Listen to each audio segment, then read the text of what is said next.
The whole world is watching. Ha! There's our slogan.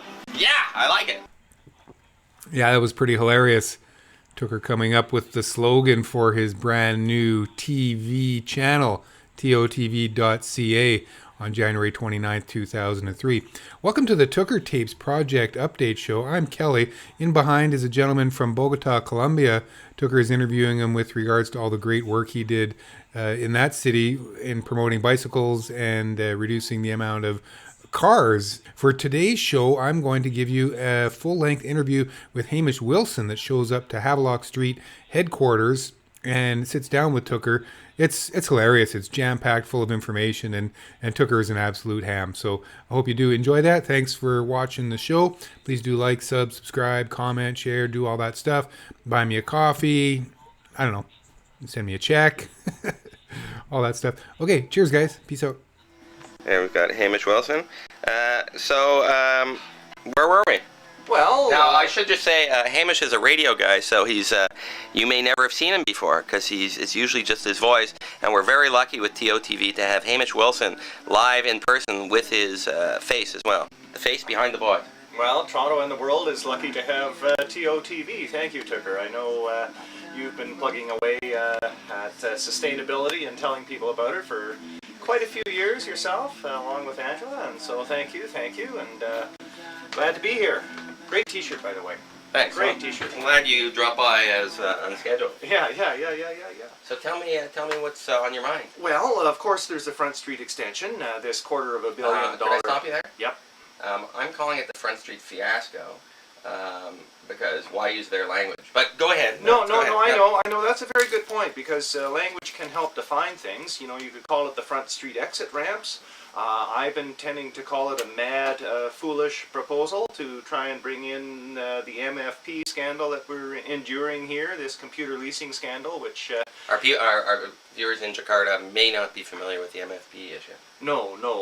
Somehow, in the rush to be efficient and upgrade the city's computer systems, an awful lot of money was spent, and much more than council had, or the committees had really anticipated, like, another $50 million, something like that. Just an outrageous set of cost overruns, and so there's been an inquiry finally. It took a little bit of prodding and political maneuvering to get it going, but it did happen, and it is ongoing as we speak.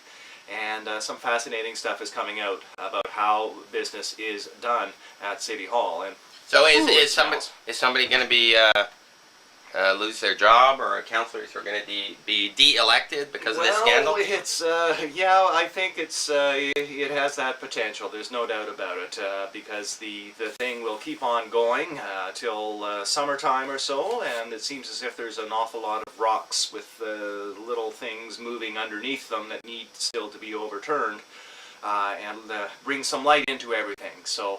It doesn't look good for some people, there's no doubt about it. So we'll be looking at those rocks. Now, you didn't come here to talk about the MFP, you came up to talk about the FSE?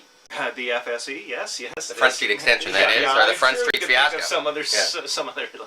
Well, that was one of the things, yes, because it's a $250 million boondoggle, basically, that provides facilities for cars, first and foremost. And in this day and age, in this particular time in our city and the state of the world, we do not need to be funding more facilities for cars, especially given our climate crisis and our transit system, which once was very well thought of and it still is a very efficient system, but it is really creaking and not doing well.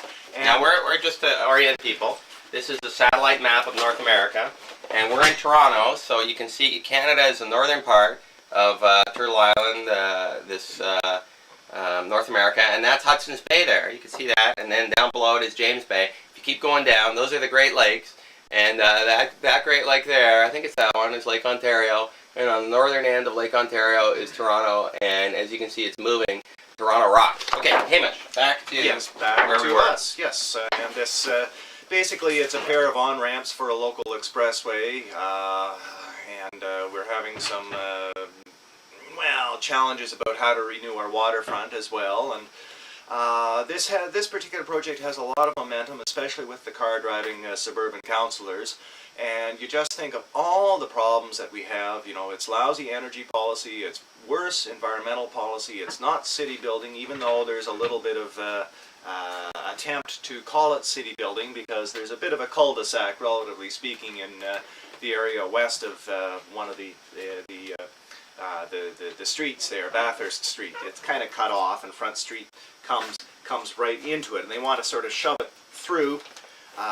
Rearrange some rail tracks. That's where a lot of the big expense comes, and with that rearrangement comes a lot of variability in the costs, plus or minus 30%, as much as that, and that hasn't really been brought forward to the councillors yet. Now this project, when it's first surfaced 6 or 8 months ago, whatever it was budgeted at $172 million. Those are Canadian dollars, folks, and it's now ballooned to $245 million, if I'm not mistaken. 235, but okay. add 15, sure, why not, $250 million, because I really think that it will go upwards, ramp upwards, because you're dealing with soil contamination. Ramp.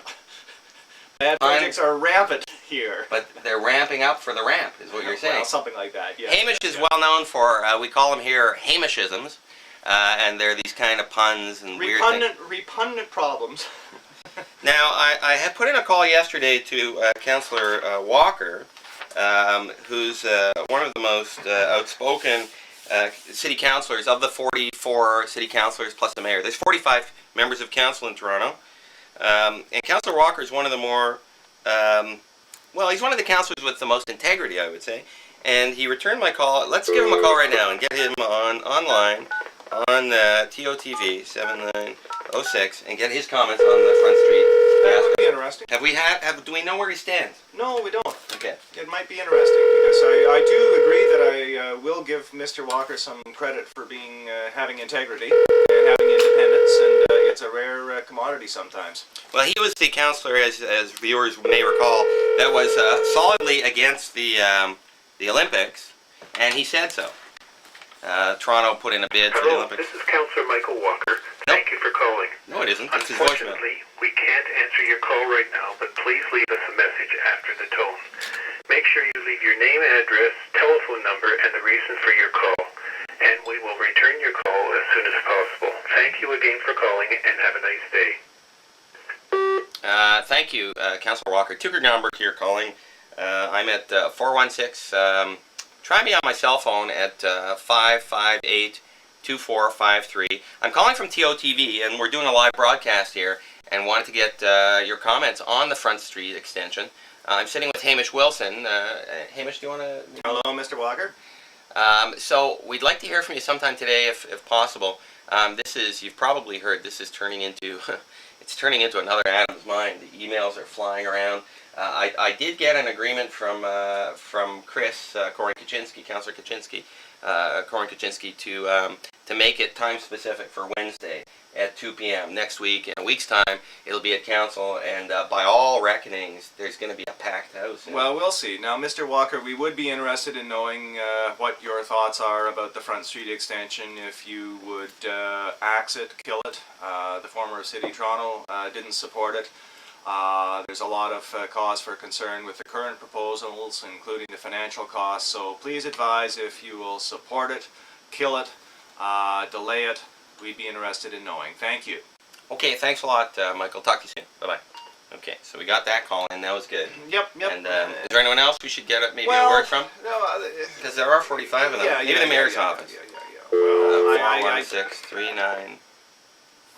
416-395-6464.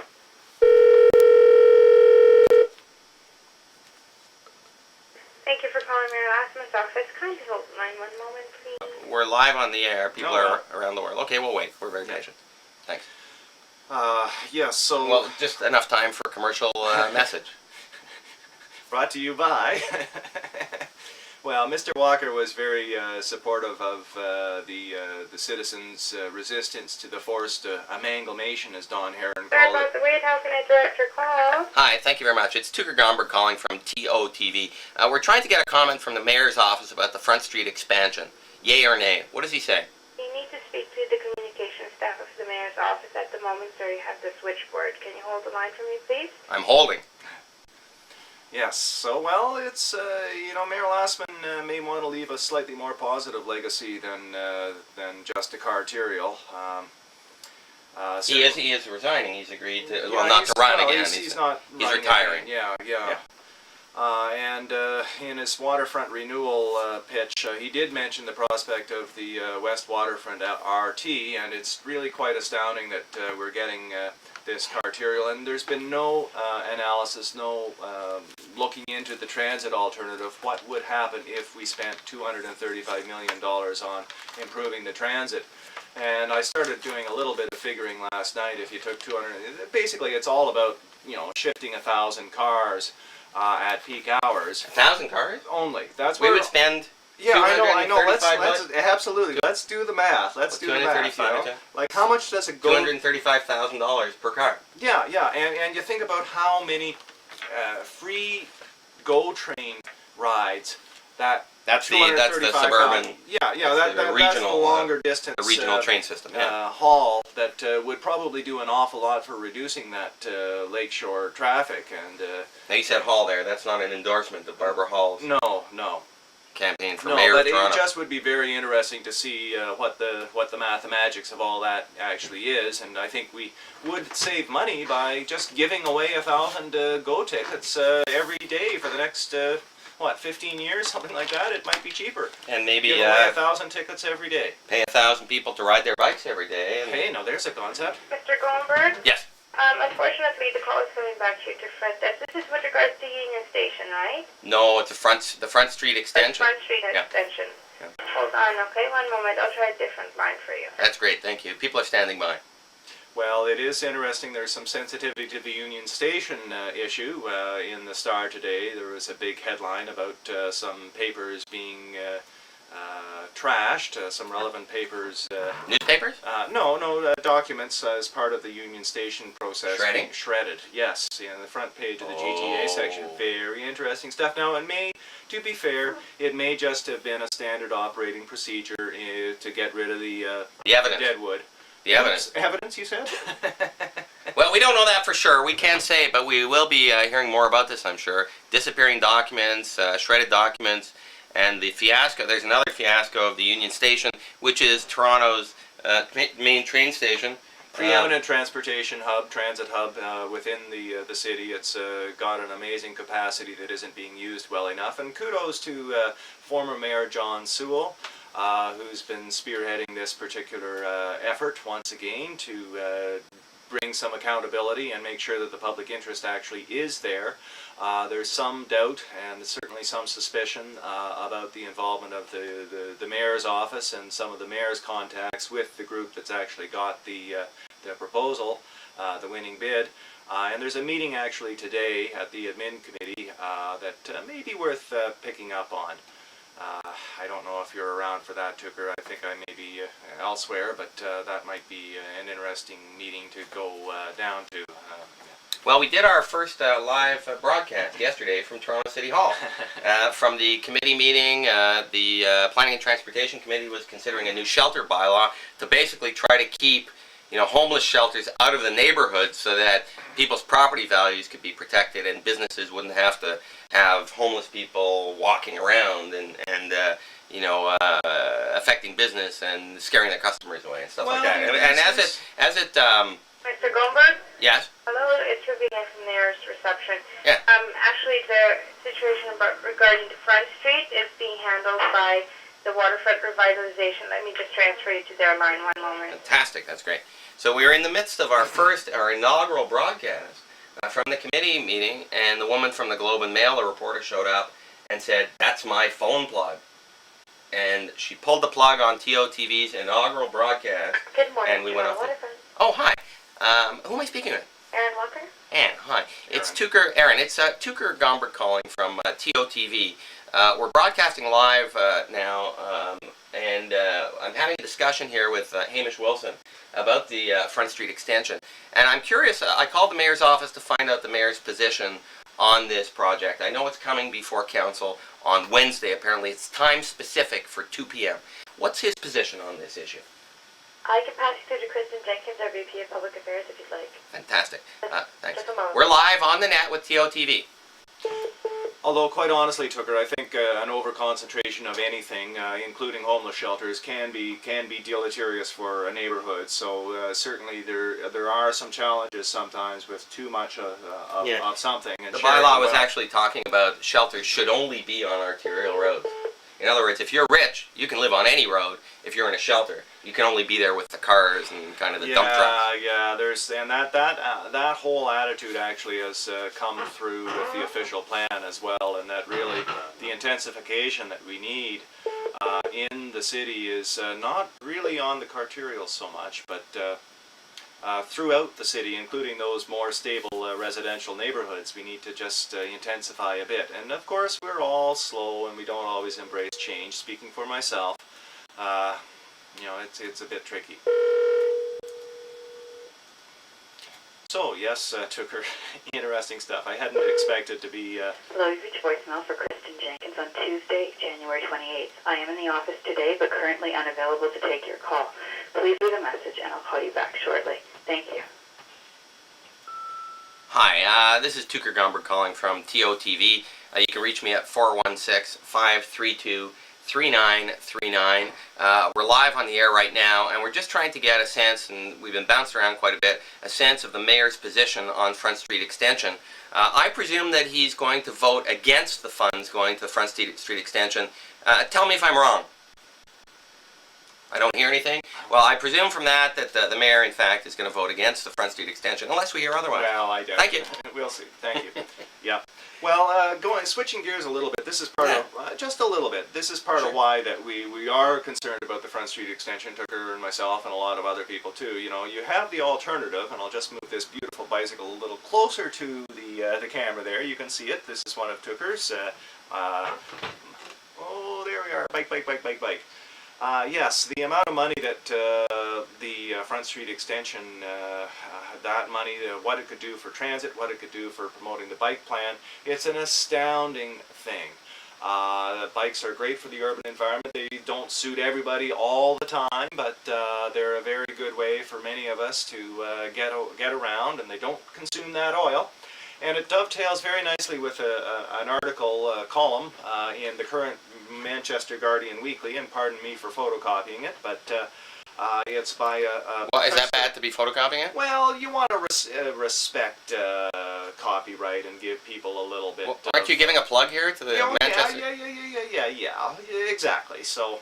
it all works out in the wash. Ian Roberts is a professor of public health at the London School of Hygiene and Tropical Medicine, and his column is titled, "We Are Driving as to War." And basically he's made the connection between the North American insatiable appetite for oil, for the transport sector, and goes back to the 20s and the 30s. And for instance, the 1932 GM purchase of the American streetcar network, along with Firestone, and what was there's another company. Standard Oil. Standard Remember that Oil? one? Yep. They became Exxon Mobil. Yep. You've probably heard of them. Yeah. And General Motors. Yeah, so some things, I think, yeah. So that's a very interesting thread to follow, and you don't necessarily see that in your local daily paper, shall we say. No, you do have to really kind of dig around and look into it. You don't hear about this often, but you heard it first here on TOTV. We're talking about the stories of importance. Sorry to interrupt you. Or maybe you didn't. Maybe you read it first in the Guardian. Who knows? Maybe you automatically thought of it. Gee, there's a connection here between our transport system and how everything's been built around the car to a great degree in our post World War II suburban constructs. We're kind of locked into automobility, and that automobility is kind of going to be a hard habit to kick, shall we say? So I'd recommend this particular column to you, and I'll leave a copy for Tooker. Maybe he'll read it out over the TOTV after I'm gone. I just thought I'd drop by, Tooker, and see how you were doing, and you're obviously doing reasonably well. Well, yeah, but what else? What else, Hamish? Oh, what else? There are far too many things, Tooker. Can you do a weather report for us? Because I haven't been outside yet, and we'd like to talk about the weather. Well, it's we are getting some sunshine now, and that's nice, and it's relatively warm. compared to that deep freeze that we've had here. And on the This Hour Has 22 Minutes last night, they made a little plug, a little crack, bring on the global warming, because it really has been absolutely frigid. So frigid that our energy systems have been stretched because we live in such thermal slums here, and like to be warm, like to have our feet warm, and that's understandable. It can be a cold climate, but I don't know if you picked up on this, Tooker, but a little snippet in the Globe yesterday that the spot... No, I have a bit of I'm kind of pissed off at the Globe. Right, they pulled the plug on TOTV. I'm not happy about that. Well, this is one of the interesting things, how the City Hall media, the pecking order is kind of pronounced, and there's a kind of a filtering system and a streaming, a limitation kind of, if you're not legit, it's extra hard work to try and get your signal out, or get the signal in the first place. But there was a little snippet indicating that the spot price for power was 70 cents a kilowatt hour on Monday. And normally it's like maybe 5 or 6 cents, and maybe up to 11 or 12. It hit 70 according to this little snippet. For how long? Didn't say. But there were a couple of generators that were down, and between our inability to actually conserve a lot of electricity and manage our demand and the other circumstances, that's what it was, 70 cents a kilowatt hour, and that's kind of a brutal price to be paying. Like even ardent conservationists and greenies might go, well, that might be a little bit steep. That price of solar energy is a bargain. Yeah. I wanted to mention to you, though, that there's this, and I'm taking issue with you on this point. Sure, go ahead. And it's been bothering me a lot. Everybody's been saying it's cold. But if let's say you lived in Iqaluit, or Nunavut, or the North Pole, it would actually be warm. So this is a subjective response. And maybe you could comment a little bit for me about your feelings on long underwear.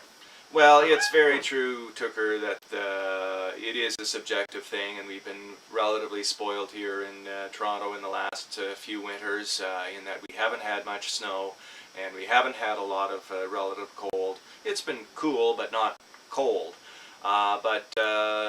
Yeah, it has been, even I, biking around sometimes, would go, no, this is not really fun, I need better gloves.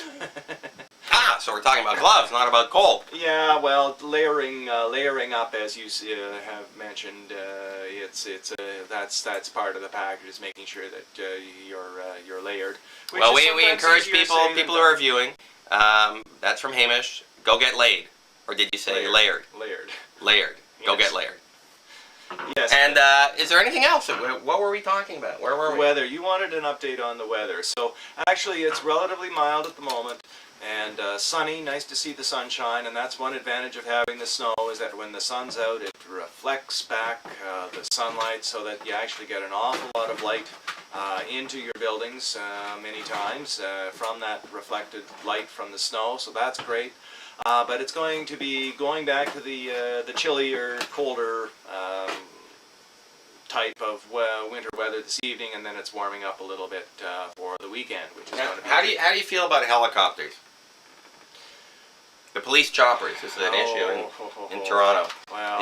The police chief wants to get a police helicopter so that he can get around in a helicopter, and it's been a big fight. Yeah, it has been a big fight, and you just have the sense that the toys will yeah, and it's noisy. I was I have experienced the presence of these darn things, and they're noisy, and we don't need the noise. I'm a little concerned about it, actually. I can see that there's an argument for the effectiveness of the darn things, especially in the lower density areas, perhaps. But in an urban environment, I'm not convinced about that at all, because of the noise, and they'll tend to be used at nighttime, and that's when a lot of people are sleeping, and quite honestly, we need our sleep. We need our peace and quiet, thank you very much. It's bad enough with all the vehicles roaring about sometimes. Now you're in the renovation building. If you had a hammer, what would you do? I would not waste the plastic. I'm sure there's a kid somewhere. Oh, this is a plastic hammer. Oh, hydrocarbons. Oh, more hydrocarbons. Oh, good. Not your hemp helicopter, not your hemp hammer, eh? Not your hemp plastic hammer. Well, there we are. You're tuned into TOTV Live on the internet, and the whole world is watching. We're here with Hamish Wilson, noted eco-activist and agitator in Toronto, one of the heroes, the green heroes of this city. Hamish, thanks for dropping by. Do come by again. Well, thank you for being here, Tooker. Okay. And now we're back to our regular programming. What might that be, Tooker?